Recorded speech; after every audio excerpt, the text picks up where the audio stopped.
1970 Volkswagen Convertible, restoration number 2. Clip 33, lights installation and interior painting, December 2011. Push the parking light wire through the new rubber seal. Separate the wire by number and connect to the parking light assembly as shown. Slide the parking light assembly into place and connect the two M5 nuts underneath the fender. Use an 8mm socket to tighten the nut. Repeat for the other parking light assembly. Work on this section 3 hours. Insert a new rubber grommet in the rear fender hole and push the wire through the grommet. Insert a new rubber seal and push the wire through as shown. Separate the wire by numbers and connect to the tail light assembly. Push the new rubber seal over the back of the tail light assembly. Make sure the bolt stud protrudes through the rubber seal. Then connect the two M5 nuts underneath the fender. Use an 8mm socket to tighten the nut. Repeat for the other tail light assembly. Work effort approximately 2 hours. Push the 3 headlight wires through the opening and seat the rubber seal to the fender and to the body. Review previous photographs and notes of dismantle for proper wire hookup. Rear view of terminal connector with wires labeled. Front view of terminal connector with wire labeled. Front headlight inner bezel. Rear of headlight inner bezel. Install the inner bezel with 3 small screws. Connect the headlight and install the retainer ring with 3 small screws. Install the headlight outer ring with a single screw as shown. Repeat for the opposite side headlight. Work on this section 2 hours. Next, I turn the lights on and you can see the right parking light is not working. When I turned the lights on, I could hear a fuse pop. It was the number 8 fuse which provided the circuit for the right parking light, right tail light, and license plate light. I will start checking this circuit out and then replace the fuse.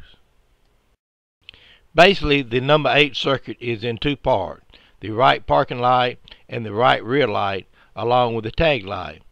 I disconnected the wire to the rear and replaced the number 8 fuse and turned the lights on. No fuse blew. So this told me the portion of the circuit that I disconnected was the bad one. In reviewing the bad circuit, I expected my problem could be the tag light connector. I reattached the rear wire to the number 8 circuit in the fuse box and disconnected the wire to terminal M, the tag light. When I turned the lights on, no fuse blew, so I knew it was the wire to the tag light which was causing the problem. So I swapped the wire at the quick connector M as shown and turned the lights on and everything worked. I had merely reversed the wires at terminal M. Not bad when you consider I had taken most of the wires out of the entire car and put them back. Work effort approximately 1 hour. Clean up the emergency brake lever and sand with 220 grit sandpaper and wipe down with paint thinner. Also clean the gear shift lever the same way. Use the same procedure to clean the metal on the seat bottom and the backs. It may take more than one cleaning on the seat bottom due to the armor all. After using a tack rag, tape up the emergency brake and the steering wheel column. You may want to disconnect the steering wheel column and drop it down about 1 inch with an Allen wrench, so you can slip the paper above it. Tape and wrap up the seat cushions. Remove the gear shift lever and bottom plate and tape it up. Cover up the car so that you won't get any paint on it. Lay out all your painting supplies. Vic Diabin painting a prime sealer on the metal on the seat. Same type of sealer we used earlier. The gear shift lever. It's beginning to look good. The pocket door. After about 45 minutes, Vic began painting the finished coat, which was the same type of paint, urethane, that I had used earlier and mixed in the same proportion, but this time I added a DuPont flattener 4531S, about 50% to it. I really wish I had used about 75%. This was to cut down on the shine and make it more satin like the original surface was. The original color was L43 gray black, but the paint store could not find the formula to mix this color, so I took my pocket cover down there and looked at all of the blacks they had, a gray black, and picked out a 2010 color 707S with a dark Labrinth gray that matches very closely to the original L43 gray black.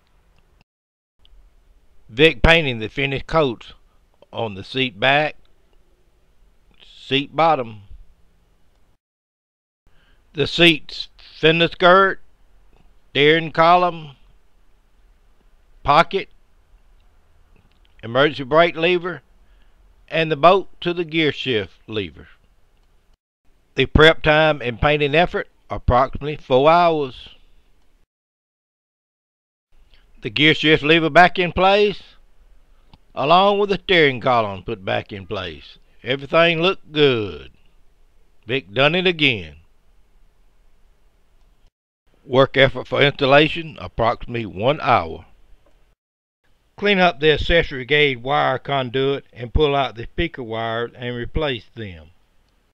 Locate the wire tubing conduit across the tunnel and up toward the front of the car and push the wire through the access hole, and the conduit will end here. View of the front with the accessory wire pulled through. The accessory gauge wire will connect to the gauges as shown. The asterisk denote the wire that came from the engine through the conduit. As mentioned, I replaced the speaker wires in the conduit. The dark brown wire was used for the right side of the car, and the clear wire was used for the left side of the car. The left front speaker wire. The right front speaker wire. Speaker wires in the trunk prior to installing the ISO terminal connector. A simplified schematic of the speaker wires. Note wires are 2 conductors each. Speaker will be 4 ohms and the system is a 12-volt negative ground. Since the Christmas holidays have arrived, the Beasley boys are spending each day with us. I backed the car outside so Andrew Beasley and McNeil Beasley could play in the VW again. Looks like they're having fun. Work on this section 4 hours. Work on this chapter 22 hours.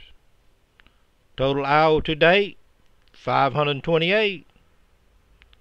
Stay tuned for progress reports.